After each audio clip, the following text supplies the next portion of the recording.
யாழ் வட்டுக்கோட்டை மூளாய் பகுதியில் வாழ்வெட்டு குழுக்களுக்கு இடையில் ஏற்பட்ட மோதல் காரணமாக கடும் பதற்றமான சூழல் ஏற்பட்டுள்ளது.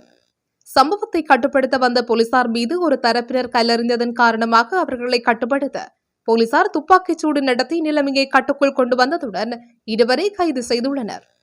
நேற்றைய தினம் இரவு இரு வாழ்வெட்டு குழுக்களுக்கு இடையில் மோதல் ஏற்பட்டுள்ளது. பின்னர் அதன் தொடர்ச்சியாக இன்றும் மோதல் நிலை தொடர்ந்துள்ளது. இதனையடுத்து சம்பவ இடத்திற்கு வந்த போலீசார் மோதல் நிலைமையை கட்டுப்படுத்த முயன்றபோது ஒரு குழுவினர் போலீசார் மீது கல்லெறிந்து தாக்குதல் நடத்தியுள்ளனர். இதனையடுத்து நிலைமை கைமீறி சென்றதன் காரணமாக போலீசார் துப்பாக்கிச்சூடு நடத்தி அங்கிருந்தவர்களை கலைத்துவிட்டு இருவரை கைது செய்துள்ளனர்.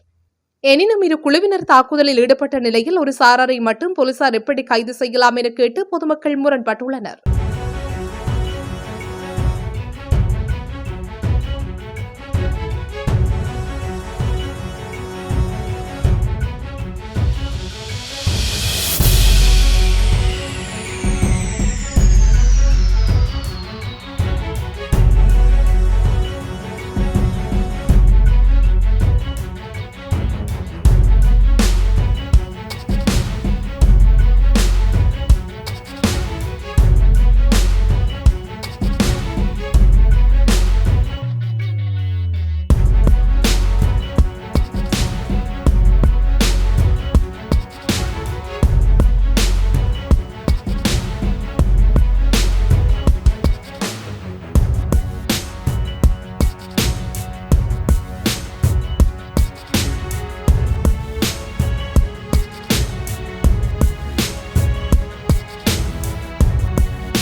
யாழ் வட்டுக்கோட்டை மூளாய் பகுதியில் வாழ்வெட்டு குழுக்களுக்கு இடையில் ஏற்பட்ட மோதல் காரணமாக கடும் பதற்றமான சூழல் ஏற்பட்டுள்ளது.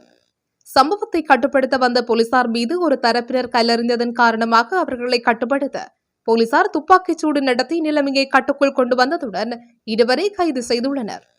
நேற்றைய தினம் இரவு இரு வாழ்வெட்டு குழுக்களுக்கு இடையில் மோதல் ஏற்பட்டுள்ளது. பின்னர் அதன் தொடர்ச்சியாக இன்றும் மோதல் நிலை தொடர்ந்துள்ளது. இதனையடுத்து சம்பவ இடத்திற்கு வந்த போலீசார் மோதல் நிலைமையை கட்டுப்படுத்த முயன்றபோது ஒரு குழுவினர் போலீசார் மீது கல்லெறிந்து தாக்குதல் நடத்தியுள்ளனர். இதனையடுத்து நிலைமை கைமீறி சென்றதன் காரணமாக போலீசார் துப்பாக்கிச்சூடு நடத்தி அங்கிருந்தவர்களை கலைத்துவிட்டு இருவரை கைது செய்துள்ளனர். எனினும் இரு குழுவினர் தாக்குதலில் ஈடுபட்ட நிலையில் ஒரு சாராரை மட்டும் போலீசார் எப்படி கைது செய்யலாம் என கேட்டு பொதுமக்கள் முரண்பட்டுள்ளனர்.